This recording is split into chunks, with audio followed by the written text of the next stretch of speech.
When we talk about creating a movement, mobilizing people, getting things done, making stuff happen, it's not about just one person doing something. There's so many people that have to get involved to make something happen. There has to be a gathering of people. So that was one of the reasons that I really wanted to illustrate. And also, it gives you an emotional reprieve to kind of process some of that. Tell me why this movie is so important to you. This movie is so important to me because in the business that I come from, usually it's art imitating life. That's the famous phrase. In this case, I want it to be life imitating art. We've heard different things in the world. You hear press clippings, you hear things like that in regards to this scandal. But there hasn't been this type of accountability. There's been a conversation. You'll hear the Pope or a cardinal or someone say, yeah, we're going to create a committee or we're going to try to figure out certain policies for this, but it's right there. It's in their book. And so all they really have to do is just remember that, and that's why I made the film. It's just, I would love to see, on a strong basis, a young priest like Anton, who's played in the film, just have the empowerment. There's something, a gentleman, I'll get back to this a little bit later, a gentleman earlier in one of the conversations who's from Canada asked, what can we do? And I always want to remind everybody, it doesn't matter what it is in the world. It doesn't matter if it's a corporate thing. It doesn't matter if it's a clergy thing. What is one of the most famous lines in the world? The people are the church. So if the people say, I'll just give one quick example. If a mother who represented her church were to go this weekend and go to the director of the church, whoever runs the church, and say, I'm just curious, what's your policy if something like this happens? And they might get a little sensitive, they might whatever, but if they say, no, I'm serious, like, what's your policy? What exactly is your policy? Do you report it to the police? Do you report it to higher up cardinals? What do you do? The point is, that's power. And so that's what the film represents to me. It's like taking back your power and doing something right with it. And that's a very important message to me, is that it doesn't matter if you're, Alexandria, who your story you told earlier, who for anyone who was here, that's taking back her power. Exactly. And I want people to take back their power, and that's what it's all about. Where does your passion come from to assist this conversation, to get involved? Well, it comes from a lot of different things. I'll make it very simple. Some of them are pure statistics, which will tie back to my movie and tie back to a few things I'll say in a moment. Also in my own personal life, I was raised, thank you so much for your honest story before your upbringing. For me, it was very much a mental abuse type upbringing. So I had this inferiority for many years, and it really was like I can't do anything, I can't succeed, I can't go out in the world no matter what happens to me.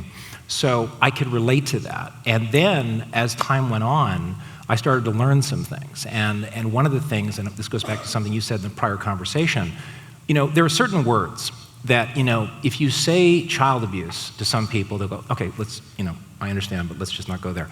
But if you say, for example, this study I'm about to bring up, adverse childhood experiences, right. It's much softer. Okay, that's fine. Let's go there. So for example, with adverse childhood experiences, I'm an expert on this. There's this doctor who did this 17,500 adults across America study, and some of the statistics he came up with were just astounding. Like, they're so astounding that they should be in every pediatric office in the world and set up to teenagers and set up to young adults. One of the studies, I'll give you 3 statistics. 55% of those who were obese were sexually abused. Now take this number in, over 3,000% if you were sexually abused. They do this whole list of like specific abuse, neglect. If the parent, one of the parents, specifically the mother in this case, was abused in front of the children. One was in prison, just to use a couple examples of what was there. They said, if you fall in that category, you have a 3,000% that you are going to commit suicide, or try to. A 4,000% you're going to become an IV drug user, just based on these statistics alone. So once I realized that, for me, it became the Rosetta Stone of health. Yeah. It is literally the Rosetta Stone of health. If we don't get to our children, and that's why I made this movie again, it's like, first what I would like to do is have accountability at the highest level. Right. We all get back to, as a moral level, that our children are everything. So everything I do every morning comes down to 3 words. It comes down to for the children. I don't do it for the clergy. I don't do it for stocks. I don't do it for in my business. I do it for the children. That's number 1, and generations to come. The second thing is I want these statistics to be known so people understand that if you don't acknowledge what's happening to these children, it will affect the rest of their lives in many different ways. So it's not just like I was abused when I was a child, or I was hit a couple of times or I was whatever. It's like, no, the statistics say then you're going to go on to become someone who's, an abusive and a domestic violence. No, you're going to go on to become an alcoholic. No, you're going to go on. So it affects the rest of your lives and then lives to come forth. So it's very serious. And as I said, it's the Rosetta Stone of health. So, yeah. And you're right. And data is king. We've talked about that in business. Dr. Drew talked about, when it came down to his patients, every one of them had a childhood trauma. It wasn't like, 70%. It was every one. Yeah, and real quick, I was at an event recently, and they darkened the room as much as they could, and then they went down to like the big four abuses, whether it's mental, physical, sexual, neglect, and 90% of the people in the room raised their hands. I mean, it was just like, okay, of course, there it is, and we felt safe to admit it in that moment. So now we have this data. What do we do?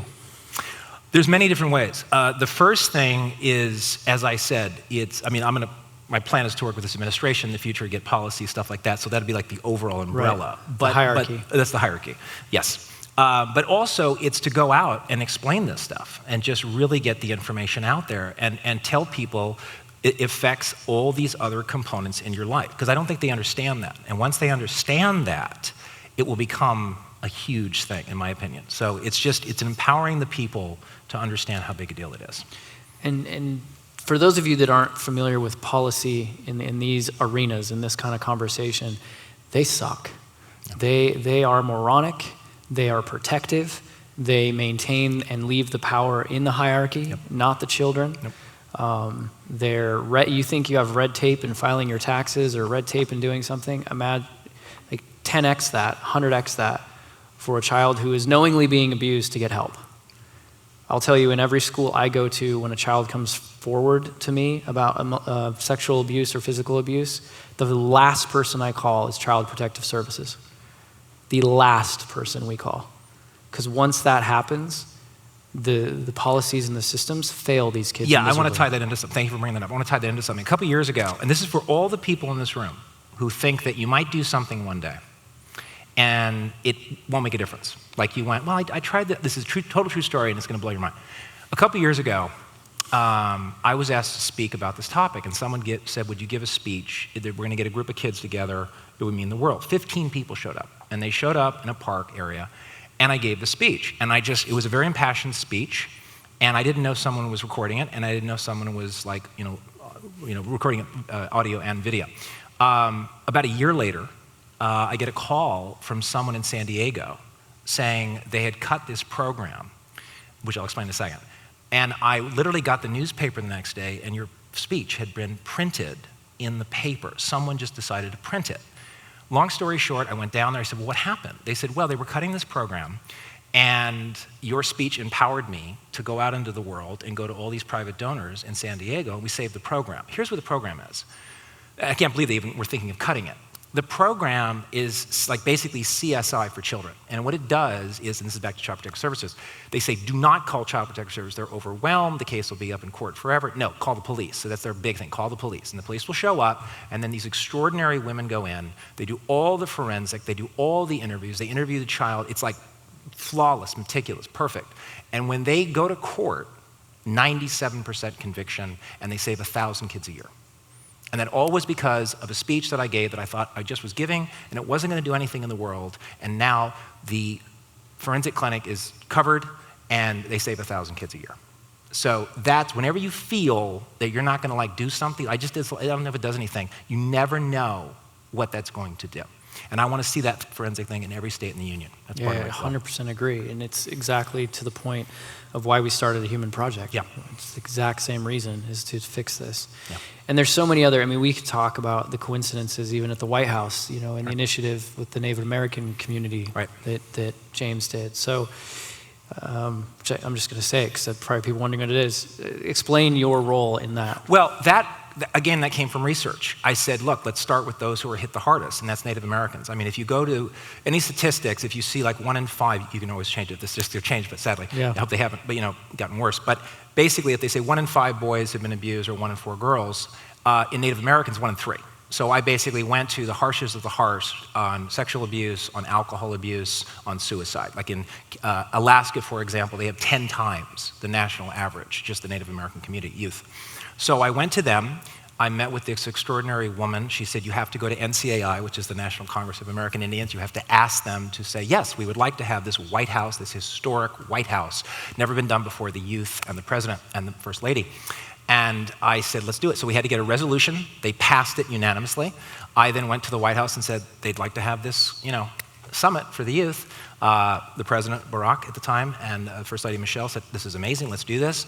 And that's what they did. They went to the White House. There was a group of 100 youth, and they were able to address, for the first time ever, suicide, as I said, alcohol, drug abuse, and get some serious feedback as to what the administration would be willing to do for them. So that was one of the things I did. And I plan to do that many more times with this new administration. And that small action, which was large, snowballed into an opportunity for a human project and we didn't even know all of the different intricacies. There's a person in this room that helped put that together, but snowballed into us being able to go there and started opening up more real conversation and children being pulled out of very horrific situations. So I just wanted to give another illustration of you just never know, and how everything is piecing together, and how one moment can literally save lives. And also you can empower a community. Like, for example, I'm sure you all have heard of Indian casinos and things like that. And once this happened, it was, I talk about a snowball effect, then they started to get involved too. Then it starts to be like, how can we help our youth? How can we do things? I brought up an example once when I was referring to Alaska, as I've been there. There's a time during what's the highest rates of suicide, and it makes total sense. There's a time every year in Alaska where you get 20 hours of darkness. And even when it's the 4 hours of light, it's kind of like hazed, so they really don't get that sunlight. And it's pure, it's freezing. So they're inside all the time, and I said, look, you got to create like a rec center. You got to create like an indoor, and I forget what that lighting is called, but that kind of stimulates the sun. You got to give them that kind of situation. And they finally are starting to get close to finally, doing it. So it would be amazing to have that done. Yeah. So what can a community like this, who maybe don't directly have an emotional attachment to something this deep, sure. I would bet, actually let's do this, by a show of hands, how many of you, not counting my story or me or Alexandra, so before you came to the gathering, know somebody in your close circle who has gone through child abuse in some form? Raise your hand. Okay, 80% yeah, of definitely. the room. So how can a community like this take action in doing something? Well, the first thing I would find out, I always start with the obvious. You start with your own town. There's a lot of people here today, as you were saying, Wes, who have flown in here. So the very first thing is have an honest conversation with your friends that you trust and situations, because you might have others who fall into the same category. So I would start very small. Some of these communities, in America, 17,000, the small, these little communities, but these numbers, 80, this could represent the whole country. Like I said before, 90% were in mine, 80% in here. So obviously the numbers are huge. And start this conversation. And so that would be the first thing, is start the conversation, just because everybody avoids it. They do. They just can't do it. I don't. It's okay. I love what you're doing. That kind of thing. I was sitting, I won't say where I was because they might be in the room and I don't want to cause anything, but a very powerful individual who represents a lot of very powerful individuals. And we were having an amazing conversation about what a human project does, where we're going, everything. And I pulled out a photo of a girl who was cutting. And she had very small cuts. It wasn't anything crazy. Great in-depth conversation. The moment it got real and we started showing the actual pain, not out of like they're a bad person, but out of just like a reflex. He said, oh my gosh, I have a daughter, I don't want to see that. That's the problem. That's the problem, yeah. Is that we have to identify these issues. You weren't here for Ricky, but Ricky's in the front row. He dresses up as Spider-Man and goes and visits terminally ill kids. And who wants to talk about a 6-year-old, 7-year-old dying of cancer? But I mean, it's happening. Right. Who wants to talk about children going through this? But it's happening, and if we don't have real conversations, we can never create real solutions. And I also just want to add to that. I think also, and this is, I don't know if this is a modern thing. I mean, I can't emphasize this next statement enough. I'm just going to use the phrase that's been around like at least the last 10, 15 years, with this idea of homeschooling. There's something very protective about the sound of that. You know what I mean? Well, they're homeschooled. Yeah, but they're not going to live at home forever. Right. So even if you think, even in the most remote way, and I know there's very good parents in the world, they really process this. Even if you think like, well, I don't want to talk about this, my child's safe, my child, yeah, but there are others that aren't. So be very aware of what you're saying when you don't want to have this conversation. Yeah. Because there's different categories here. You know what I'm saying? Like, I don't wish this on anybody, but I'm just saying, like, she might date a guy who was abused physically, and then he may take it out on her. You know what I mean? So if you have this conversation, you have the conversation. You start to address these things. Ray Rice, for you football fans. Perfect example. You and I have talked about this. Perfect example. Ray Rice beats his girlfriend in an elevator. The entire world knows about it. It's on video. It's a horrific thing. Our knee-jerk reaction is, asshole, put him in prison, never want to see him again, can't believe he would do that. I think that was the stupidest thing we allowed to have happen as a community, and I think the commissioner of the NFL is not educated enough to know what that could have turned into. Because if Ray Rice would have been sat down and had a conversation, why? What's going on? Where are you at? Why do you feel this is okay? And now what you're going to need to do is you need to maintain being a superstar. But guess what? The average American can live on $45,000 a year, so that's going to be your salary. The rest is donated to women's shelters and all these different things, and you're going to be an advocate for the conversation. If that would have happened, thousands of men who are beating their children and beating their wives would have come out and said, I want help. Absolutely. I've seen it happen. So as you are progressing through this journey, and I'm so excited we get to do some amazing shit together, this storytelling, right? Yeah. And real quick, just want to add to that. That's why I made this movie. Yeah. Because I can walk into a cardinal's office and say, I know you were aiding and abetting them, and he's going to get, I'm getting out of here. You know, I don't. But this conversation allows the guy to admit him. Like, it just becomes, that's what I'm saying. As you said with Ray Rice, it's the same thing. Let's have this conversation. Yeah. What are you doing? You know, why are you not aware of what's going on? And it goes back to like Penn State, the same thing. What's going on here? Right. We need to heal, not hate. Yeah. It's not about acceptance. It's not saying this is okay and we'll just allow. No, it's about why. Yeah. Statistically, it's a child who is molested. The average person thinks, oh, that child's going to go on and molest somebody else. Correct. It's 2% of the time. It's actually like 1.6% of the time.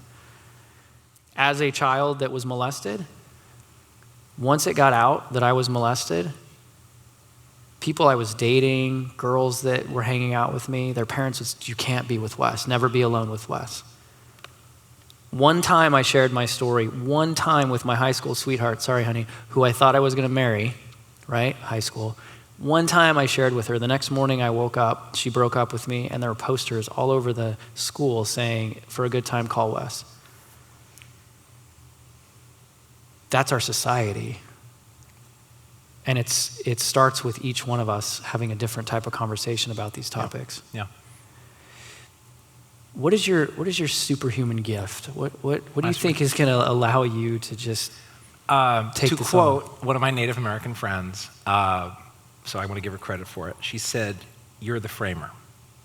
So I think what my gift is give me the most difficult situation. They say, well, this is just not going to work. It's not going to happen. It's not going to this. And somehow my greatest gift is I can frame the situation. If I was sitting with the president in like 5 minutes, they said, you have 5 minutes of the president's time. Somehow my greatest gift is it's like I just kind of go, okay. Okay, what is some things he's kind of talked about? Okay, no. It's kind of like a math thing. You know, you go, okay, and equal. Okay, let's go. So that's my great gift, is I know how to shape-shift the conversation based on what the situation is. We've talked a lot about influencers, right? And you and I talked about a lot about royalty. And when you study history, you have to get the royalty on board in order to really get the servants to make a change. Right. And no matter how you want to think, that's how we act. Brands have been royalty, influencers are now royalty, celebrities are royalty. How do we get the royalty of our country and of this world to start having these kinds of conversations and using their platforms to get others? The simplest way to just throw it out there, like a shot across the bow, is tell them how it affects them. Come at it from that angle. Don't even come at it from the beginning. Come at like the end. You know, So it's like the end justified the means. Yeah. Let's role play for a minute. I got 20 million followers on Instagram. Right. I haven't been molested. I don't have any conversation about child abuse. I've lived a great life, picket white fence, had golden retrievers in my home, little puppies my whole life. Like, how do I, that's my wife's story, by the way. How do I, 20 million followers? I thought you said you had $20 million. I'm like, why the hell are we here? Let's go. Like, over. But no, like, how do you convince me to start this conversation? Well, it would be a much larger conversation, but it's just to give a concentrated version. Where it starts is if you have children, starts with that. If you have nieces and nephews, if you have anybody who falls into the category of this could happen to them, which actually is a song from Lady Gaga, but this could happen to you. That's where it starts. It just starts with, I want you to be aware of something, that this is going on, you have a lot of power, and it could happen to one of your children or your nieces and nephews. So just be aware of that. And then how do they share that so that it actually gets... Well, the easiest way, again, it depends how involved you want to get. Because there's some people that kind of go, I don't really want to do this, but I'll endorse something. You get behind, I'll give you one quick example, real quick example that everybody in this room get behind you right now, okay? A couple years ago, as I told you, I gave this speech. The person who asked me to give this speech started a foundation. We're going to launch it very soon. It's kind of in its beta staging. Very long story short, it actually ties back to me and my name, which is why everybody alive, I think you have a calling, and if you haven't found it yet, you're going to find it. Because I think just the very fact that my mother named me Haven as a middle name, and it's one of the most famous phrases together, was a safe haven. And when I was 5 years old, I fell in love with the Peanuts cartoon and the Linus and the blue blanket, and what the blue blanket gives him is that security. So long story short, this extraordinary woman named a foundation the Havenly Blue Foundation. Now, here it is. I was honored. She said, do you mind if I use your name? I said, I'm honored because I will fight to the death for this cause. Whatever gets the attention, let's go. So real quick, real simply, the greatest thing people can do is, you can do it anywhere in the world, is I want to get the dark blue ribbon to be known for what it represents. And if you have to call it, like I said in the beginning of this conversation, not, attracted to the word child abuse, people go, I don't really want to use that word, then it's adverse childhood experiences. But if you wear a blue ribbon of a child, of that, adverse childhood experiences, the Emmys, to the Grammys, to the whatever, and you're going, this is for AIDS, this is for cancer, this is for adverse childhood experiences, everybody's going to think of children. They're going to think of the greatest thing about children. They're going to think about how we would protect it to the end of the earth. So it becomes a conversation started by getting behind that ribbon. And then once you do that, you can create the larger conversation, which is, so you want to protect children? Yes, I do. From what? But at first, you want to protect the very thing that we love so much. When you see two children, anybody who has children, anybody who has, as I said, nieces or nephews, anybody who has friends who has children, anybody who goes back to that beautiful place, that magical place, you just have to get them to remember how innocent and beautiful and gorgeous that is. And they will protect that to the end of time. So you say, that's what we're protecting. This is what this whole thing's about, is to protect that, the magic. I love that. Yeah. And I mean, this is a setup question. How many of you in this room want to protect children? Raise your hand. I think we got everyone. It's a pretty setup question. Yeah. If you don't, but again, that's what I mean. You start simple, wear the ribbon. Just wear the ribbon. Wear the ribbon, wear the ribbon, wear the ribbon. And that's all you have to do. You can even make it, and I even say this, you don't have to even get an official one. It's so easy. You go to a Michael's or whatever your art store is, you just make the ribbon, put it on. And people, as I said, imagine if a mother was wearing that at church and then some mother goes, hey, what is that ribbon? I don't even know what that means. Well, it means da-da-da-da-da. And then, of course, if it's the Catholic thing, of course, it's going to get very quickly to the scandal, and then other mothers are going to make it a dress, and then that might make finally the mothers say, we need to go and talk to the director of this church and say, hey, where's the policy? But it always goes back to that too. And I just want to reiterate something back to the original point, which is very important to me. So it's always back to people. It's always back to people. One of my dearest heroes of all time was Steve Jobs. But even Steve Jobs had to go out once a year and had to basically do a little song and dance for his stockholders. Those are people. Yeah. It's all people. It's like, there was a story, different side topic, but it's very important. There was a story I read about a couple weeks ago about in Beijing, the air quality is so bad that people are actually taking tape, not just like air filters, which they have, by the way, but they're taking tape to double tape their windows to make sure the air quality is not coming in. Well, what's causing that? All we have to do is to make a conscientious decision to say, I don't care what the policies are at this moment in China. We, as a person who cares about humanity, and stockholders, do not want to be killing people in Beijing. And when we're a stockholder of a company that's killing people, if that's all stated, you are killing people. Well, come on. That's the statement. So let's change that. And I think that's a powerful point. In climate change, we talk about it. Again, data, understanding data. I think we all can agree we're a global civilization now, right? We aren't the US, we aren't China, we aren't Russia, whatever.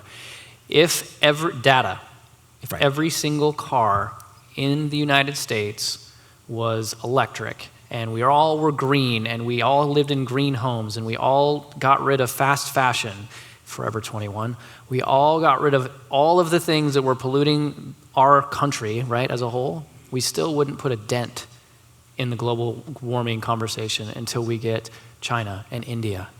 And then you have to understand, why doesn't China want to switch? They're coal. That's right.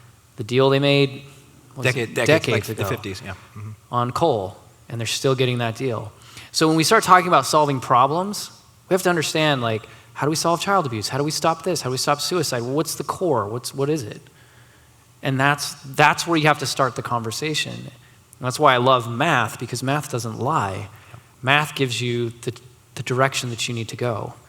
And then you experiment and you figure it out. Right, and that's the statistics. Again, Right. that's math. I mean, just look at these numbers. They're just, this is what causes this is what causes this is what causes this. If you keep hearing that, if there are other things in your life that just keeps causing this, if I don't have, my brake pads are going out, and at some point I'm going to just have no brakes. It's like, well, this causes this. So if we just realize that these things cause other things, and then on a policy level, you'll love this. Again, what does people love more than everything in government? Saving them money. Mm-hmm. Not spending. They're used to, like, you coming in, you're saying, I have this program, I'd love for you to. No, if I come in there and say, if we address this as a nation and brought those numbers way down, you'd be saving the government billions and billions and billions and billions of dollars. Well, Jamie, is Jamie in the room? Yeah, Jamie came last night and spoke and said that in this topic, which I think all falls into this, people getting out of their own, or trying to get out of their head, out of these emotions, these problems, this trauma, we spend $4 trillion to do that. Yeah. If we could take $4 trillion and make life better every year. That's right. We can't even comprehend trillion, by the way. Mm-hmm. Like, no one in this room, unless you have like these examples of what it actually, going from 100 million to 1 billion, from 1 billion to 1 trillion, your brain cannot compute what that actually is. That's right. $4 trillion. Yeah. And we'd have healthier humans, and then we could put that money towards other things in society. So, I mean, it would just be a better world. Yeah. By just simply addressing it. That's the most amazing, just having the conversation. Yeah. Parents should all have this conversation. Pediatricians should all have this conversation. There are things that a pediatrician can learn. They're not taught this at the moment. Learn a little eye twitch, a certain thing that happens when they're doing an exam, and they go, we're a little concerned, something is starting. I mean, it's like they should be taught this. So it just doesn't keep becoming this and then put them on Ritalin or put them on something else, and then they cut themselves, as you said, to get attention in many ways, to feel because they don't feel. I mean, all those things. They're being ignored. Yeah. Really, honestly, how many of you in this room, and please be honest, don't try to peacock this. How many people in this room think a 14-year-old girl who's cutting is cutting because she wants attention? Raise your hand. Statistically, they're cutting because they don't feel. That's right. They don't feel. Attention has nothing to do with it. They don't feel. There may be a surface level there, but they don't feel. Imagine living a life where you don't feel and you are brazen enough to take and cut yourself so that you can actually feel like you're alive, like you're a human being. What's the battle cry for you? Like, how do you get people to, I mean, you've said a lot of different things, but in a concise way, like creating a 2-minute video that we can share on Facebook. Like, what's the battle cry?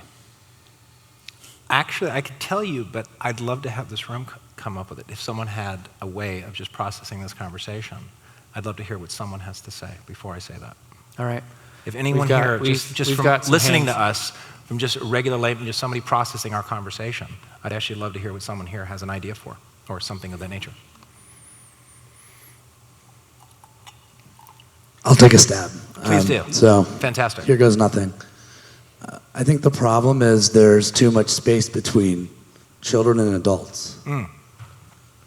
So if it's seeds of adults or planting children or planting the future, there has to be something that lives between the two spaces.